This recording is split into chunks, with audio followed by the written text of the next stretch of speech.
existe um versículo na Bíblia que a gente só sabe a parte 2, tipo, alegrai-vos com os que se alegram e chorai com os que choram.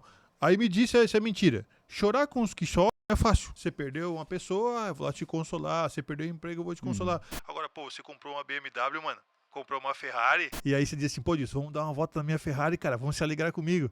Aí eu olho assim, tipo, vamos pegar um exemplo típico, casamento. Cara, quem tá casando é o dia da felicidade deles, cara. A noiva tem que ser a mulher mais bonita da festa. O noivo é o cara mais bonito. Aí eu vou lá e eu quero chamar atenção. Eu quero ser o cara mais bonito da festa.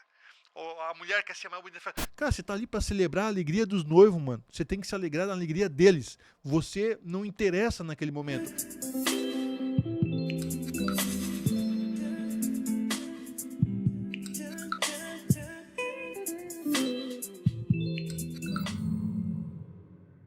Nós estamos conectados aqui no Dopamina Cash. Você entra no canal aí, cadastra-se. Estamos com 17 mil. Vamos chegar até 100 mil no final do ano, em nome de Jesus. Se você mandar para 10 pessoas, a corrente do Orkut vai ser quebrada e você vai poder... Aquela corrente que você fez, que não se quebrou ainda, vai quebrar se mandar para 10 pessoas.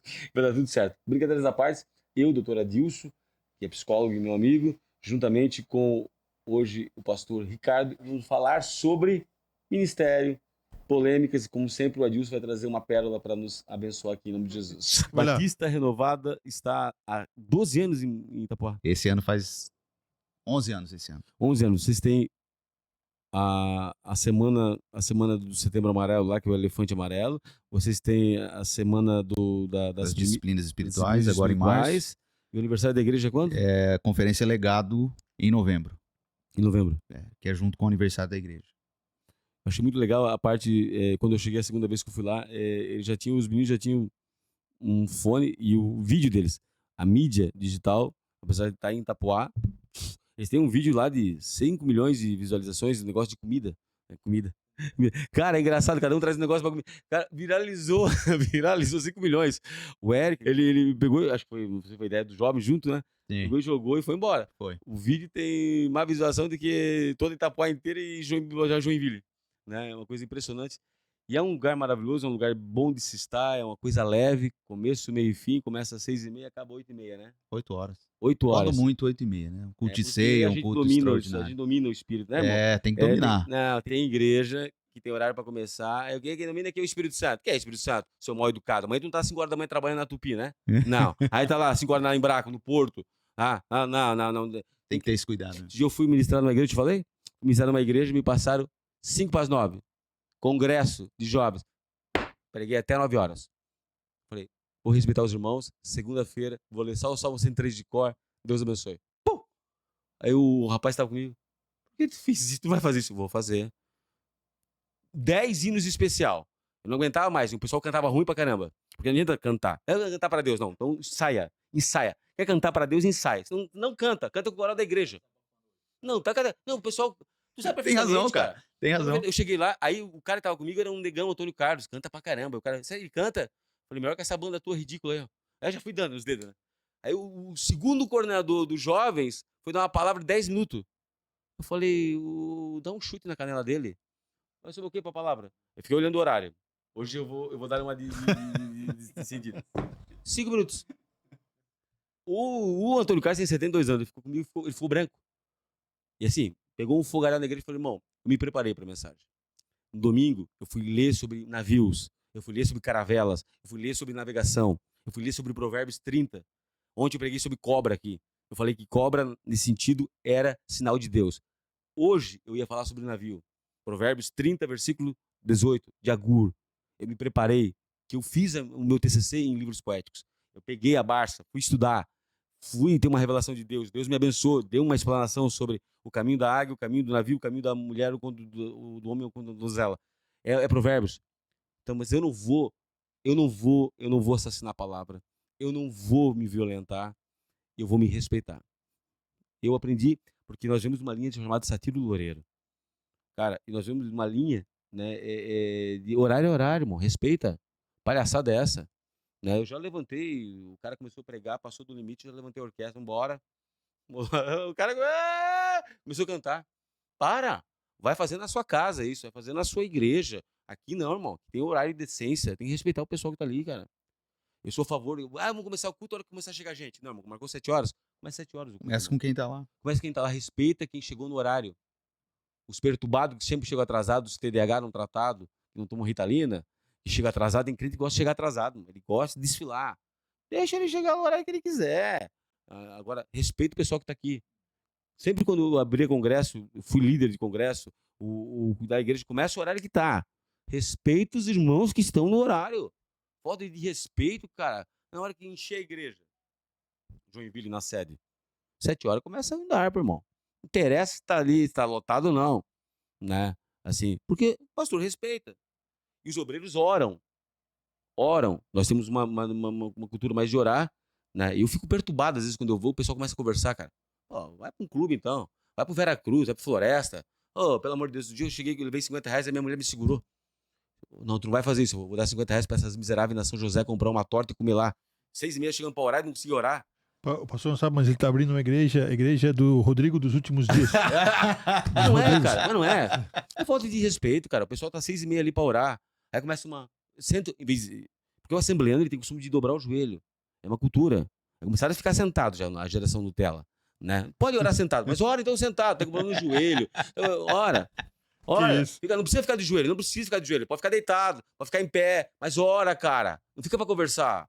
Tu atrapalha quem tá tentando conversar. Imagina um TDAH tentando orar, Deus, e o cara começa a roupa dela, tu viu? A TDAH não ora, né? Começa a entrar na oração, na conversa do cara, nem Não, ora. entra, ele puxa. Eu levantei o dinheiro, a minha mulher puxou. Eu falei, eu ia oferecer pra vocês tomar um café, mas eu vou deixar depois. Na outra eu vou conversar, na outra Santa Ceia, tá? Só esperando eu tô passando Santa Ceia, você tá na frente ali pra ver. Para. Só assim, alguns precisam de um choque, velho. Pelo amor de Deus, a casa de Deus é lugar de respeito. É o momento de estar com Deus, ali tá o momento com Deus. Você precisa aproveitar também que a casa de Deus somos nós. Mas é um lugar, pô, respeita, mano. Respeita o negócio, cara. Agora, isso, fazendo um gancho que o Rodrigo tá falando, até é importante o senhor saber também, pastor, o que eu sinto falta como profissional. Chorou da harpa. Não, eu chorei. Chorou, ele vai até O que eu sinto falta é que os pastores apareçam mais para a comunidade, sabe? Hoje, o Rodrigo sabe, o Rodrigo compartilha algumas coisas comigo com relação a pacientes. Hoje tem pessoas que são sozinhas do mundo, pastor. Eles não têm grupo social, eles não frequentam lugar nenhum. E hoje, o que eu tenho visto, por exemplo, né, eu estava falando sobre algumas prefeituras, e eu acho isso muito legal, é importante que a gente fale aqui, Rodrigo, isso aí também. Algumas prefeituras, se estão fazendo por politicagem ou não, não é o caso, mas eles têm feito algo interessante com relação aos moradores de rua. Né? De você dar a oportunidade deles frequentar algum lugar, de ir para uma casa de recuperação, de trabalhar as questões deles. Então hoje a gente sabe que a superficialidade das relações, elas estão assim escancaradas, né? Não é por acaso que se fala sobre relacionamentos líquidos, né? O Bauman está aí para dizer para nós. Então você não tem muitas pessoas pelas pessoas. E se a gente não contar com as igrejas hoje, eu não estou falando daquela questão de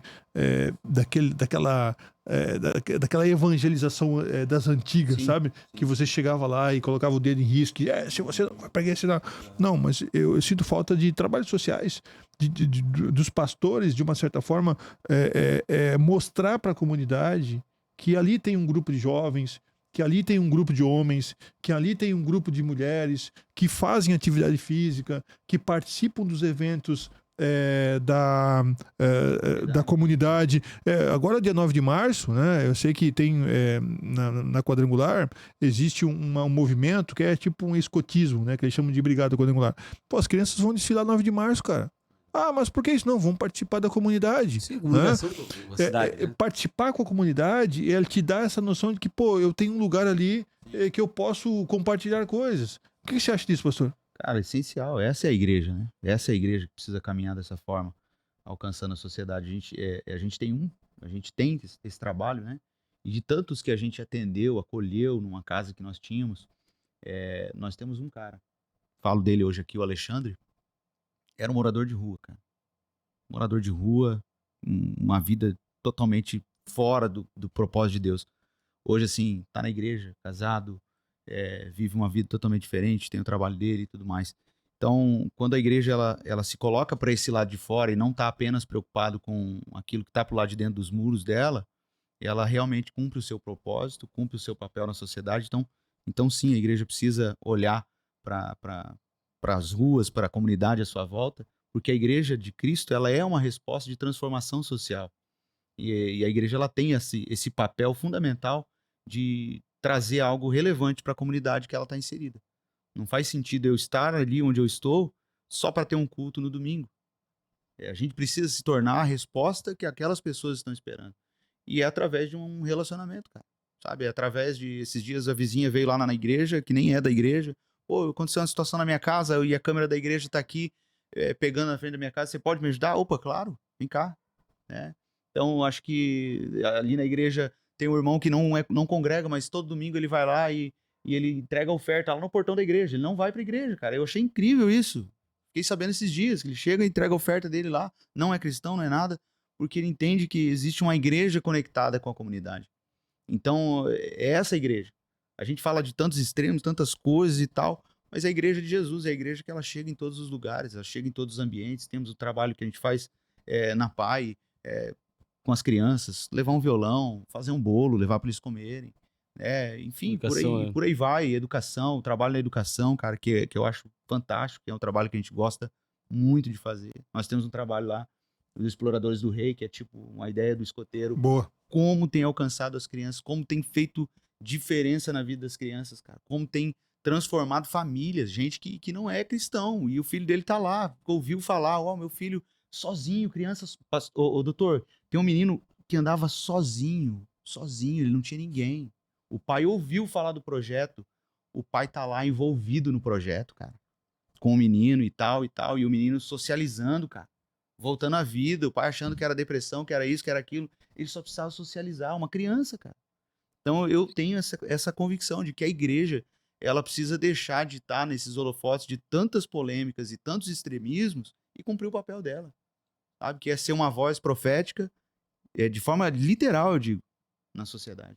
É isso Não, que a e igreja não é precisa só ser. isso, porque olha só, é importante até saber a opinião do pastor. Quantas pessoas que vão no aconselhamento pastoral e trazem questões psiquiátricas ou psicológicas e você escuta aqui do pastor, vamos orar, vamos colocar na mão de Deus. Ele precisa falar daquilo. E muitas pessoas que eu vejo saem indignadas com isso, porque eu não quero colocar na mão, eu já coloco na mão de Deus, eu quero falar sobre isso. Eu quero explanar sobre isso. E claro, o pastor ele não é obrigado a ter conhecimentos psiquiátricos nem psicológicos. Ele dá o aconselhamento que ele entende da Bíblia. Mas esse vamos orar tem uma implicação de descarte, sabe? E aí as pessoas automaticamente ficam remoendo isso e vão perguntar para pessoas que também não sabem. Ou vão procurar no Google. Né? Como é que você vê isso, pastor? Eu vejo assim, dentro daquilo que é a igreja de Cristo, a gente trabalha algo bem, bem especial, que é do evangelho, o discipulado. E o discipulado, ele vai escalonando. Você começa naquilo que é simples, superficial, e você vai escalonando para um lugar mais profundo.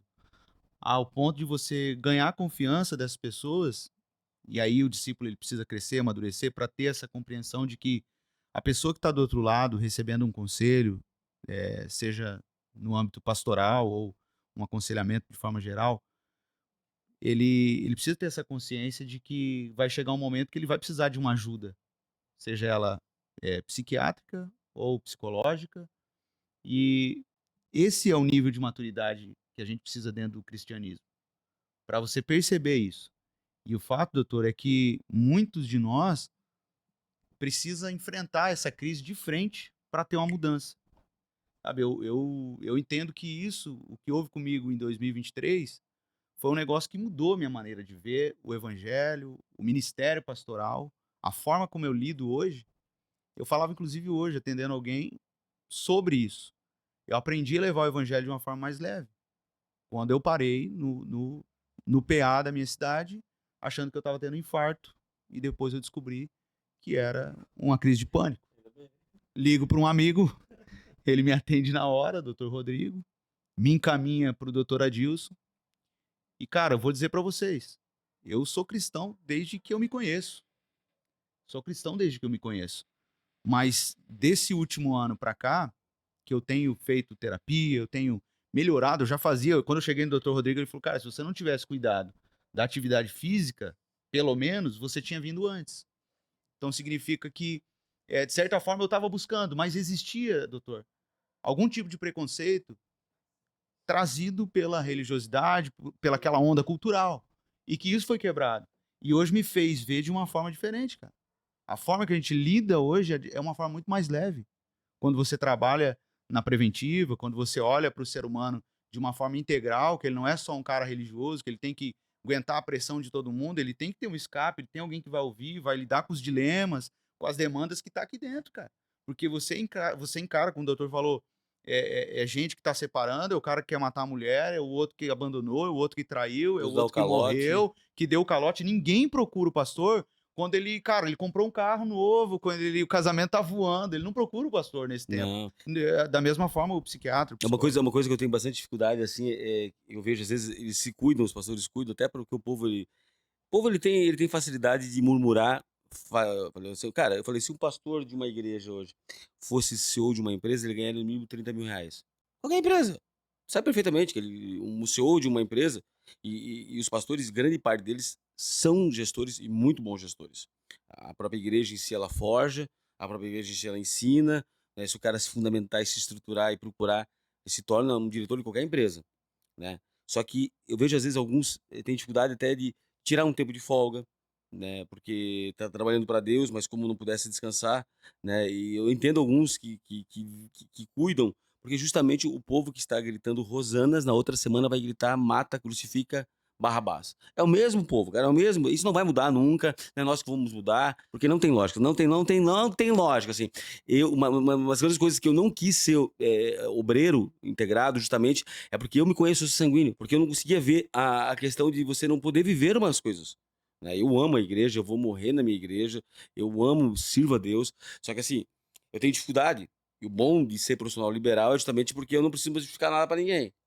Mas eu vejo assim, e às vezes eu me mordo e brigo muito crente com crente velho, geralmente que são esses crente velho, não são os crentes novos não, são os velhos, né, os irmãos mais velhos da casa do pai, né? O cara foi para viajar, pô, ele não pode viajar, não tem família? O pastor tem que viajar, gente. Deixa o pastor no shopping, trocou o carro, amém, comprou um relógio, amém. Aí tá usando o Tommy, amém, quer que use o quê? Show Modas? Renner? Não que a Renner não seja boa, eu adoro umas blusas da Renner. Mas, pô, velho, qual o problema dele, cara? Deixa, é o teu líder, é o cara que cuida de você, cara, né? O meu pastor fez aniversário, fui lá e comprei uma Hugo Boss pra ele, irmão.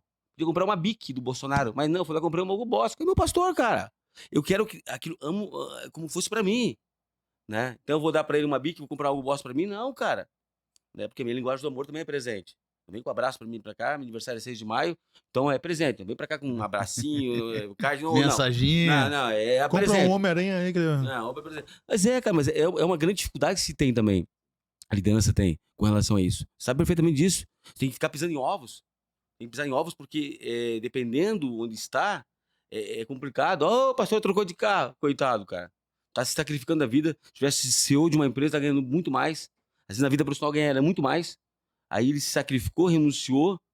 Tem que melhorar, que é o pastor anda no quê? Eu tive um pastor uma vez que eu briguei com ele, andava num Logan. Eu falei, pô, pastor. Ele queria trocar por um Scenic. Eu falei, não, pastor, pelo amor de Deus, o senhor já tá com uma idade avançada. O senhor tem que pegar uma caminhonete que vai dar de acidente, a empresa vai em acidente. E justamente eu tinha me acidentado.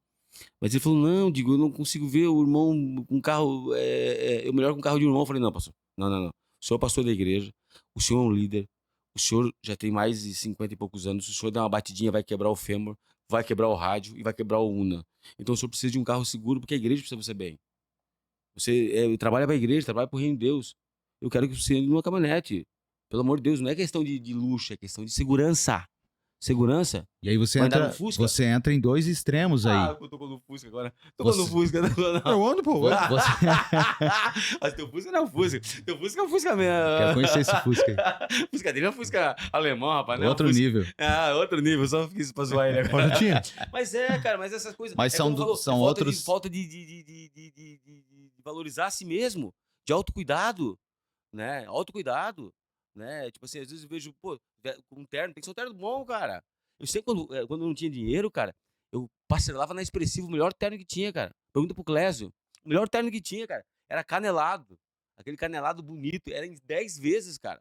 Eu podia estar a pé, mas eu tava bem fardado. E pronto, cara. E pronto, porque Tô indo pra igreja, cara. Tô indo pro reino de Deus, tô indo servir ao Senhor. Vou com a melhor roupa que tiver, cara. Se não tiver roupa, também vou sem roupa. Mas se, poxa, a gente vai pra igreja, tô arrumadinho. Claro, pô, quando tu ia pra uma balada, o pessoal que ia pra balada, não é da melhor maneira possível? Por que pra Deus não pode ir? Pô, pelo amor de Deus, aqui, umas coisas. Hoje tá tão chato o evangelho, às vezes, né? Tão chato esse negócio veio com uma. Pra que vem nesse culto com essa roupa? Eu falei, eu tô vindo pra casa do Senhor, adorar o Senhor, irmão. Se o meu terno é Ricardo Almeida, amém. Ora pra Deus dar um Ricardo Almeida pra ti também. E pronto. Crente chato é um problema Que sério. Cara. desabafo, hein? Desabafo. Cara, Que desabafo, hein? Porque assim, pois é. Então, mas aí olha só, agora deixa eu cutucar aqui. A polêmica. Você falou nós estamos falando sobre essa questão de esclarecimento, de pregação. Nós falamos de evangelho, aqueles que condenam e aqueles que passam a mão na cabeça. Mas existe um versículo na Bíblia que a gente só sabe a parte 2. Tipo, alegrai-vos com os que se alegram e chorai com os que se choram. Aí me disse, isso é mentira. Chorar com os que choram é fácil. Fácil. É fácil. Você perdeu uma pessoa, eu vou lá te consolar. Você perdeu o emprego, eu vou te consolar. Agora, pô, você comprou uma BMW, mano. Comprou uma Ferrari. E aí você diz assim, pô, disso, vamos dar uma volta na minha Ferrari, cara. Vamos se alegrar comigo. Aí eu olho assim, tipo, você acha que a gente consegue se alegrar com os que se alegram? Não. Você tem uma puta de uma casa com piscina, 3 andares. Cara, vou fazer uma festa lá de inauguração na minha casa. Vamos lá, cara. Aí eu chego lá e fico olhando. Porra, cara, que casa, mano. Cara, eu deveria ir pra se alegrar contigo. Vamos pegar um exemplo típico, casamento. Cara, quem tá casando é o dia da felicidade deles, cara. A noiva tem que ser a mulher mais bonita da festa. O noivo é o cara mais bonito. Aí eu vou lá e eu quero chamar atenção. Eu quero ser o cara mais bonito da festa. Ou a mulher quer ser mais bonita da festa. Cara, você tá ali pra celebrar a alegria dos noivos, mano. Você tem que se alegrar da alegria deles. Você não interessa naquele momento. Agora eu pergunto pra vocês, nós conseguimos celebrar a alegria do outro? Depende. O ser humano em si, ele tem bastante dificuldade com relação a isso. Mas quando você é bem resolvido e tem contentamento... Aí o domínio próprio, numa perspectiva religiosa. Nessa questão outra... de autoconhecimento, numa perspectiva. Sim. E aí? Uma outra disciplina que a gente estava falando, uma disciplina espiritual, cara, é a celebração.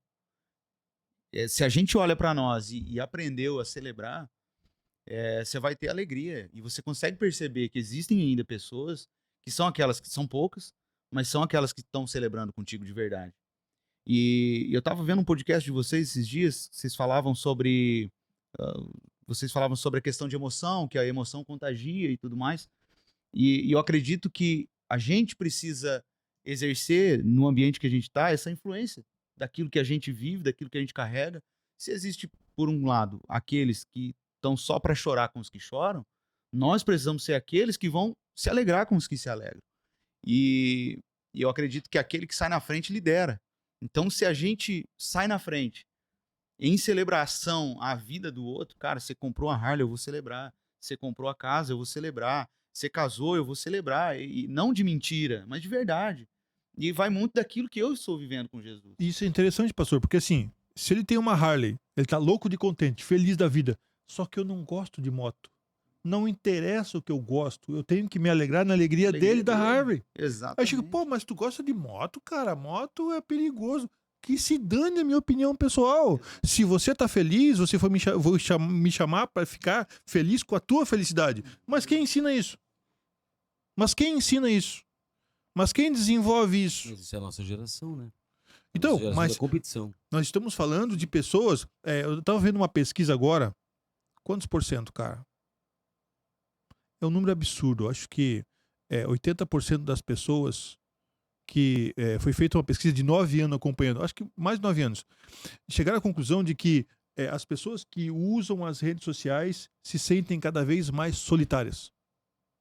Sozinhas. Sim. E aí ele explicou. Você tá ali olhando os videozinhos, ou você tá interagindo. Depois que você para aquelas 2, 5, 10, 15, 20 horas que você fica ali, você tem uma sensação de solidão.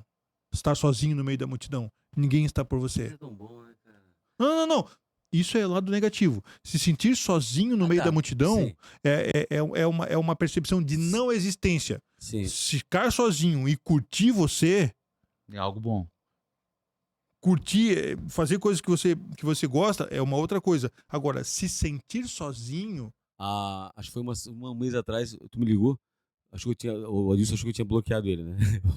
Você me bloqueou? Eu falei, te bloqueei. Não te bloqueei. Mas fala por quê? Fala pro pastor o que foi. Porque eu peguei... desliguei. Jejum de redes sociais, né? Ah, sim, ele me falou. Pô, não quero mais saber disso, cara. Aí o cara derruba lá o perfil dele e cai todos os vídeos nossos. Nem tinha se ligado. Aí eu falei assim... Pô, você quer brigar, meu? Tem alguma aí coisa um pra pastor TV? contra mim, Bloqueou esse cara. negócio? Aí um pastor foi conversar comigo, um queridão, pastor de uma comunidade, depois assim... Cara, o que aconteceu com o teu Instagram? Eu falei assim, nada, eu só desativei ele por um mês. E eu adoro, cara, não ter que postar nada, não ter que ficar Sim. perdendo tempo. Eu li 2 livros, li a Bíblia até Deuteronômio, Olha só. li 10 capítulos de psiquiatria. Que isso, hein? Cara, tava me roubando 3 horas. Eu sei que eu uso pro trabalho, tudo, eu gosto. Mas eu também gosto de saber que eu não dependo dessa porcaria. Que eu não preciso ser validado Domínio por isso. próprio. Que eu não preciso ser validado por isso. E ficaria mais, tá?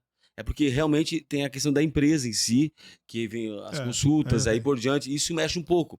Mas assim, se eu pudesse hoje ter alguém só pra cuidar disso, eu teria. Então aproveita muito tempo, cara. Uma vez eu fiquei 15 dias sem WhatsApp, melhor coisa da minha vida, cara. Meu Deus do céu, se eu pudesse ficar mais vezes no WhatsApp. Isso é legal porque eu tô ligado com multidão, eu tenho uma agenda lotada, mas ao mesmo tempo eu não dependo dessa desgraça que é o celular, cara. Esse pessoal hoje tá doente em celular, em rede social, em likes, em coisa. É uma coisa terrível. É uma coisa como fosse validar 1000 curtidas, 10.000 curtidas. Tu sabe, o meu canal alcança 1 milhão de pessoas por mês. 1 milhão, às vezes 2 milhões, 500 mil é tranquilo. Mas se isso, eu preciso disso pra ficar bem, E eu Cara, acho que aí pega a questão que realmente tem feito, acho que muito mal pra nossa geração, por conta disso, a questão de comparação. Você tá, Sim. talvez aquela questão que o doutor que é falou nociva, né? de Que é olhar, nociva. olhar e ficar na solidão depois, é porque você olha e faz automaticamente uma análise da tua vida com aquilo que você tá vendo. Né? Mais ou menos isso? Você se desqualifica. Sim. Porque o que acontece, sem criar polêmicas aqui, a gente sabe Já que criando. muitas vezes o que se passa, para não dizer a grande maioria do que se passa nas redes sociais, não é verdade. Sim. Hã? Mentira, uma utopia. É um corte. Os né? relacionamentos não são assim, as famílias não são assim, as pessoas nas empresas não são assim. Aí se tá passando por uma dificuldade, pô, você quer perder peso, você tá Mas tu gordão. viu que as coisas que mais viralizam Aí- são as coisas engraçadas que são verdades? Não, são 3 coisas. Esse dia eu tava me reunindo com a pessoa aquela- pra gente tentar aquela fazer alguma brincadeira coisa. dizendo a verdade. Não. Aí são 3 assuntos que chamam atenção na rede social. O sincero? O que é? É sexualidade, Sim. né? Coisas engraçadas e como ganhar dinheiro. Se você pegar e colocar qualquer assunto dentro dessas 3, com certeza você vai ter engajamento. Agora, olha só que coisa interessante. Sexualidade, coisas engraçadas, humor e ganhar dinheiro. O que vocês acham dessa necessidade? Então, e tá lá, e você procura, sempre tá atrelado a alguma coisa nesse sentido. Agora, o que eu quero, o que eu gostaria que o pastor falasse nós estamos falando de perspectivas de psiquiatras e psicológicas, mas como que o senhor vê no manejo com as pessoas lá da igreja essas questões, pastor? Se o senhor vê muito essas questões, porque também a gente fica pensando assim, né? Aí você tem aquela irmãzinha lá tradicional que via milagres, né? Que via milagres, que via... Aí você fala, mas hoje não tem mais milagres nas igrejas, né? A gente não ora mais para ressuscitar morto. A senhora não fofocar já é um milagre. É verdade. Já não se vê mais paralítico andando, cego vendo aquela coisa toda. Então você tem essas pessoas críticas que acham que nós não somos mais espirituais. Né?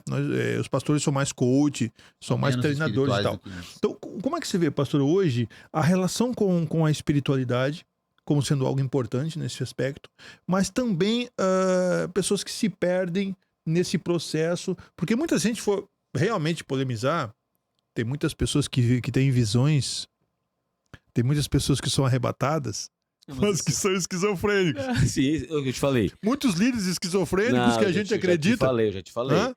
Vários problemas. O maior nicho que nós temos hoje de doenças mentais estão dentro da igreja. Mas aí, fazendo uma comparação dessa questão, talvez, acho que essa é a pergunta que eu entendi, falta uma profundidade maior no evangelho, se tratando de questão espiritual e Boa. religiosa e tal. Boa. Eu acho que essa questão profunda do evangelho, se tratada mesmo das doutrinas, de um ensino da palavra, a gente consegue trazer um equilíbrio de volta uma normalidade de volta, porque a igreja ela tem vivido fenômenos assim ruins, digamos assim, por conta da falta ou da superficialidade que se vive no evangelho, da busca que se vive. Uma delas é a questão que a gente estava falando, eu acho que não tem problema eu falar aqui, é uma das áreas aí que a gente vê hoje, constelação familiar e o evangelho. Técnicas, talvez humanistas, envolvendo o cristianismo e tal, que se tornam heresias. Eu percebo que esses mecanismos têm maculado o evangelho e feito grandes confusões no meio do evangelho, levado pessoas aos extremos, pessoas ao esquizofrenismo, pessoas a fazer coisas que, cara, não faz sentido nenhum.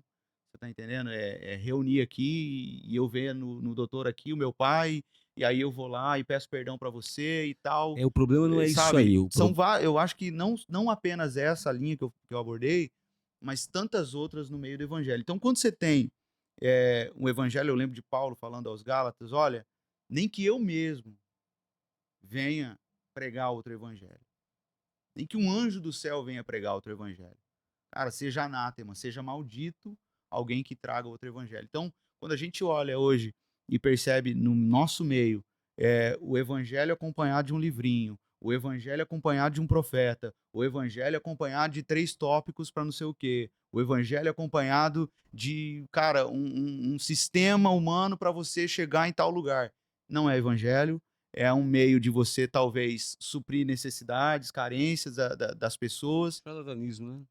e por aí vai. Então Charlatanismo. eu acredito que quando a gente volta para o evangelho e leva as pessoas à maturidade, leva ela a entender que ela é corpo, alma e espírito, ela precisa de um evangelho puro e simples e profundo, ela precisa, em alguns momentos, de uma ajuda clínica Mas é e difícil. por aí vai. Acho que eu já ministrei lá na tua igreja, já ministrei em alguns lugares assim. Se você vem pro evangelho achando que vai ser uma vida boa, você tá no caminho errado. O evangelho é perseguição, é luta, é batalha, é provação, é morte. O evangelho é isso. Renuncie-se a si mesmo, tome a sua cruz e siga-me, né? Eu gosto daquele exemplo do John Wesley, quando levou a pedrada porque estava triste porque aquele dia ninguém tinha tentado matá-lo. Simples. O John Wesley estava triste porque ninguém tinha tentado matá-lo. Só isso. Aí ele levou uma pedrada na cabeça, saiu sangue, e ele começou a dizer: glória a Deus, Senhor, estou no centro da tua vontade, né? Mas se você for hoje para a atualidade, você é feio, você é cristão, vai virar processo e pegar um advogado. O advogado estava esperando só você entrar para poder ganhar um dinheiro de tudo, sou trouxa, porque ele te chamou de feio, porque você é cristão, né? Eu já falei para vocês, eu fui advertido por um médico que é católico, queridão, amigo meu, falou bem assim, porque eu tava bravo, porque o pessoal me perseguia bastante, por causa de cruz, por causa de coisa. Aí ele falou assim: cara, mas assim, o evangelho diz que bem-aventurados sois vós serem perseguidos. Eu falei: meu, Deus tá usando a jumenta, cara, tá me dando nas costas, na lenta, cara. Eu falei: tá certo, tu, nunca mais eu falei nada. E agora eu cheguei a uma conclusão da minha vida que eu não quero mais amizade com o mundo. Eu quero que eles me odeiem, eu odeio eles também, pronto, tudo certo. Paulo era assim: Alexandre Maloteiro, morre, seu desgraçado, filho do diabo. Demas, some. Eu não quero ter mais amizade, eu não quero ter comunhão com o mundo, cara. Eu tenho que respeitar as leis, tenho que seguir o que Paulo fala, mas eu não quero ter comunhão. O que é de Deus, o que é do diabo, é do diabo. Pronto, nós estamos numa época muito melindrosa. Eu tava falando com um dos nossos pastores, né? E falando sobre isso, doutor. E ele usou uma frase assim, cara, a forma que ele abordou a temática desse assunto foi o seguinte: nós, como pastor, hoje, a gente precisa fazer um trabalho exaustivo, como a gente faz com as nossas crianças, e a gente faz uma vez por ano, tomar um como é que é o nome? O vermífero. Vermífero. Tá, você tem que desvermizar e tal, fazer isso com os filhos, a gente fazer isso uma vez por ano, e o pastor, ele precisa arduamente fazer esse trabalho. Porque hoje a gente tem as redes sociais, hoje qualquer um fala o que ele quiser e grava ali, ele alcança seguidores, porque cada um vai ouvir o que quer ouvir. Então a gente precisa... Mas na hora de expulsar o demônio, não adianta chamar lá o pastor coachzinho, que vai falar 10 segredos para você ser vitorioso, na hora de fazer o culto fúnebre.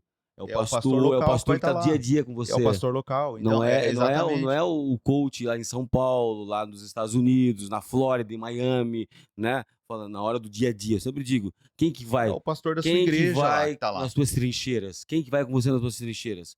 Né? É o pastor da tua igreja, é o pastor que vai contigo, que vai buscar você, que quebra o teu carro, vai te buscar. Não é o coach. O coach não pega o Porsche dele e vai te buscar lá, trouxa.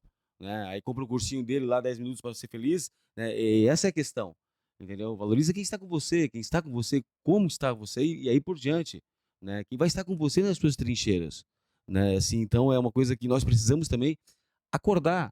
Nós como igreja temos que acordar, porque a igreja no sentido é culpa dela também em si, tô falando do povo em si. O povo nosso, cara, vai subir no arrebatamento por misericórdia. Porque assim, é um povo que quer vencer e acha que todo mundo vai vencer. Não é que ninguém vai Não, não é, vencer, cara. cara. Não A é maioria esse não o vai vencer, evangelho. meu irmão. Para com essa palhaçada. Não, vem pra cá. Sonho de José. Foi pra José o sonho, meu irmão. Não foi pros irmãos. Os irmãos tudo serviram ele, mas só José sobreviveu. O resto ficou tudo servindo ele. Foi só José que estava com o sonho, meu irmão. A bênção está comigo. Eu queria que meus irmãos, às vezes, que tivessem abençoados também. Mas não adianta. Deus sabe por que não abençoa o outro irmão, irmão. Tem crente que Deus não pode abençoar, que se abençoar ele se desvia. Se Deus der um escorte pra ele, velho, ele sobe pra cabeça, o Nabucodonosor domina ele, cara. Tem crente que se ele... Eu sempre falo, graças a Deus esse cara não nasceu rico. Estava tudo morto na mão dele. Glória a Deus, esse psicopata. Ainda bem.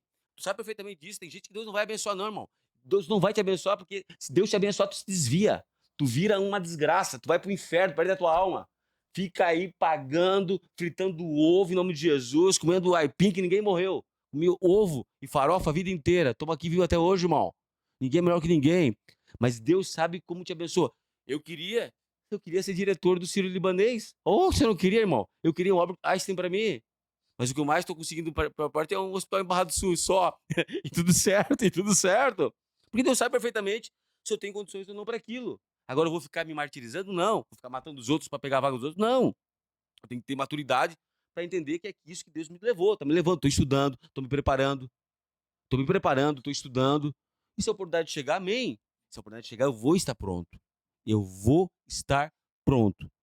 Só que se ela não chegar, é porque Deus viu que nessa dimensão, nesse plano, eu não posso, né? Porque tem pessoas que às vezes ficam lamentando e não entendem isso aí.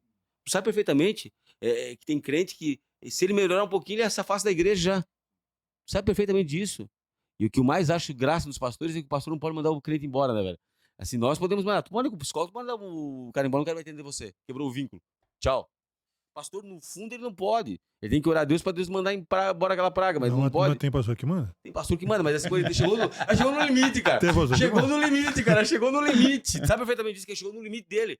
Qualquer um de nós, na sua profissão, Tu um nunca viu terço. ninguém excluído da igreja, cara? Na minha época era disciplinado. Não, mas assim, Tu era hoje, convidado a se mas hoje retirar. tem uns caras que são ranço, cara. Expulso da Tem igreja. uns caras. Se eu fosse pastor hoje, alguns diziam, não vem moto aqui, vai pra outra igreja, vai pra outra igreja. Só que assim, graças a isso, Deus, hein? eu tenho um amigo meu que passou a vida inteira, cara. O cara pregava, era uma benção de Deus, mas não precisa de internação. Internação é pros fracos. Aí quando ele ia pro centro de recuperação, ficava um mês, saia falando língua estranha, profetizando, revelando. Mas a carne, coitada, a carne tava se borrando todo por um cheiro de maconha, né? E o cara, fantástico. A vida passou, irmão. Passou 25 anos e tá usando droga, ele cai, volta. É aquele looping, tá? Porque ele nunca mergulhou, ele nunca quis cura, ele nunca quis tratamento, ele não achou que não precisava. Aí ele saía do centro de recuperação e ele sai, imagine, 3 meses o cara, jejuando, orando, lendo a Bíblia, cara, ele sai andando por cima das águas, né? Mas aquela carninha ali, se passar uma cocaína, ele vai pro banheiro rapidinho, o simpático funciona. Não dá conta, porque não tá curada, não tá estruturada. Ponto. Eu sempre sou a favor. Você só poderia sair de uma clínica de centro de recuperação se o dia que você testasse a cocaína e não desse vontade de ir no banheiro. Aí você poderia sair, filho. Estava mais ou menos curado. Porque é um processo. É um processo. E esse pessoal não quer, cara. Não quer e fica. E o pastor fica lá lidando com aquele cara que é dependente de químico, que mente pra ele mesmo, sabota, que tem proteção de personalidade, que tu sabe perfeitamente, que fica mentindo pra ele mesmo. Esse cara é uma treva, às vezes. Eu tiro o chapéu. Porque pra ser pastor tem que ter um chamado. Um dia chamado, tu não aguenta. Tu não aguenta. Tu queima os crentes e tudo, ou se suicida, porque é terrível, cara. É terrível, é complicado, é melindroso. Se o cara não tem um chamado e a certeza do chamado dele, já era. Volta atrás muito tempo por coisas pequenas. Ricardo, muito obrigado. Pastor Ricardo, ele, a Carla, uns queridos amigos. O Ricardo é um amigo. Muito obrigado por estar aqui, muito obrigado pelo convite. Que Deus te abençoe, te acompanhe no caminho da onça. Sabe que ali, quando você vai para Itapuá, existe bastante OVNIs, né? A gente tem que parar ali, faz a conexão e Sim. passa Sabe depois. que o maior encontro de ufólogos foi na Itapuá, né? Apareceu até no History. mesmo? Sério, tem sério. entrevista no Fica History. brincando. Itapuá é perigoso aquele caminho da onça ali, cara. Altas histórias. Mas muito obrigado. Deus Agradeço. abençoe e até uma próxima.